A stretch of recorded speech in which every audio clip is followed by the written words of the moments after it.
Hey folks, hope you're okay. Welcome back to the studio. It is me, Andy Chadwick, and I've got another Friday Fitness for you. Now this week we're going to be looking at an exercise called windmills. Windmills are great for hip stability and mobility, shoulder stability and mobility, and also great for your core as well. So in terms of what exercise you're going to need, we've got a kettlebell here, but you can use dumbbells, and if you're really advanced in this movement, you could even use a barbell as well. So to begin with the kettlebell, we're going to take our feet about hip width. Now, I'm going to take the kettlebell into my right hand, and I'm going to turn my left foot out at 45 degrees, if not a little bit more. Okay, so I'm taking the kettlebell into my right hand.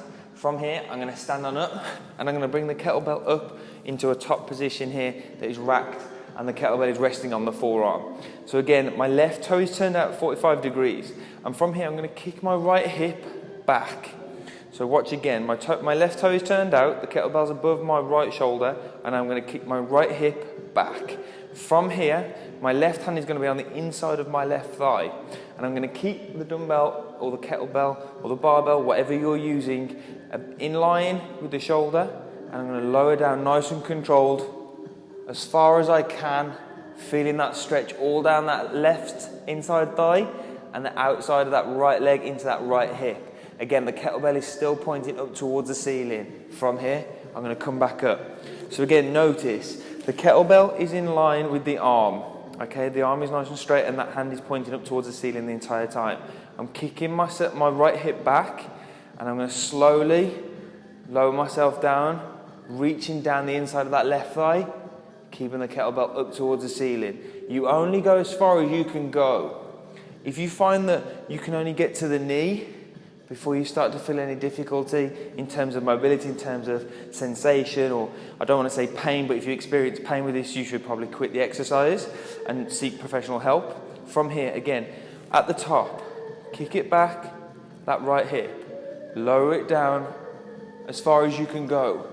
Feel that stretch on the inside of the left thigh and on the outside of the right hip. From here, control the movement back to the top. When we've done the desired reps, we can bring it down. I'm going to go through the left side. So again, feet are slightly wider than hip width. I'm going to turn that right toe out 45 degrees this time, if not slightly more.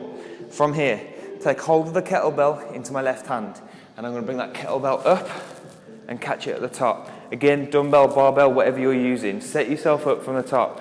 That arm is nice and extended up. I'm going to kick my left hip back. So this is pretty much my start position here. The weight is sitting into that left hip slightly. Now, hand is on the inside of the thigh. The shoulder stability is really going to have to kick in here. You go as far as you can, down, and back up. Notice that I didn't go as far on this left side as I did on the right. That's because I've got difficulty through my left shoulder and my left hip. But I'm kicking that hip out. I'm lowering down as far as I can, keeping the control. As soon as you've gone as far as you can go, you come back up. Again, kick that hip out, and you can bring the hips back in, so you can reset here, kick back out, get that start position, lower it down as far as you can go. As soon as you've gone as far as you can go, come back up. So there's 3 done on each side. When you're done, bring the kettlebell down. Again, get that start position set, feet slightly wider than hip width, opposite toe turned out to whichever hand the kettlebell or the dumbbell is going to be in.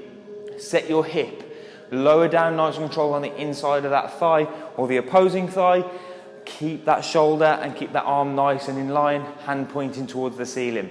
You lower yourself down, feel the stretch, feel everything having to switch on and mobilize and stabilize. When you've got to the bottom position, come back up nice and strong. We're probably going to go maybe 3 sets of 10 reps on each side on this exercise. You could go heavier and do less reps. You could go a little bit lighter and do more reps. It depends on the kind of periodization you are in your program and what you want to be working on, whether it's strength, hypertrophy or endurance. Folks, I hope you enjoyed this week's Friday Fitness.